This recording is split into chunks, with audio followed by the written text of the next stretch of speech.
Hello, আসসালামু আলাইকুম। সবাই কেমন আছেন? মা ফার্মেসির পক্ষ থেকে আপনাদের সকলকে জানাচ্ছি আন্তরিক শুভেচ্ছা ও অভিনন্দন। সাথে আছে আমি পল্লী চিকিৎসক মোহাম্মদ রিপন হোসেন। আজ আমি আপনাদের সাথে একটি গুরুত্বপূর্ণ টপিকস নিয়ে আলোচনা করব। সেটি হচ্ছে যাদের পুরাতন ও দীর্ঘস্থায়ী কোষ্ঠকাঠিন্য, তাদের নিয়ে আমি এই ওষুধটি নিয়ে আলোচনা করব। পিকো প্লাস ওষুধটি জেনেটিক গ্রুপ হচ্ছে সোডিয়াম পিকোসালফেট। এর প্রতি 5 মিলিতে আছে 5 মিলিগ্রাম সোডিয়াম পিকোসালফেট। এটি তৈরি করছে এভারেস্ট ফার্মাসিউটিক্যালস লিমিটেড। এর বর্তমান বাজার মূল্য একটি বোতলের 175 টাকা। ওষুধটি যাদের জন্য নির্দেশিত, পুরাতন ও দীর্ঘস্থায়ী কোষ্ঠকাঠিন্য তাদের জন্য ওষুধটি নির্দেশিত। যাদের পায়খানা প্রচণ্ড কষা, তাদের জন্য ওষুধটি নির্দেশিত।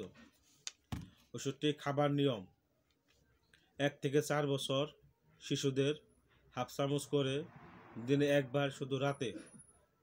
4 থেকে 10 বছর বাচ্চাদের 1 চামচ করে একবার রাতে, এবং 10 বছর বা তার ঊর্ধ্বে প্রাপ্তবয়স্কদের জন্য 2 চামচ করে দিনে একবার রাতে খেতে হবে।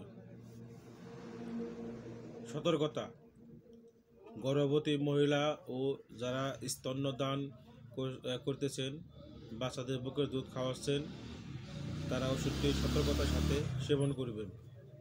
পার্শ্ব প্রতিক্রিয়া: ওষুধটি খাওয়ার পর কিছু কিছু ক্ষেত্রে ডায়রিয়া, বমি ভাব, মাথা ঘোরানো এগুলো দেখা দেয়। তো ওষুধটি সেবনের পূর্বে অবশ্যই একজন রেজিস্টার্ড ডাক্তারের পরামর্শ ওষুধটি সেবন করবেন। সকল ঔষধ শিশুদের নাগালের বাইরে রাখবেন।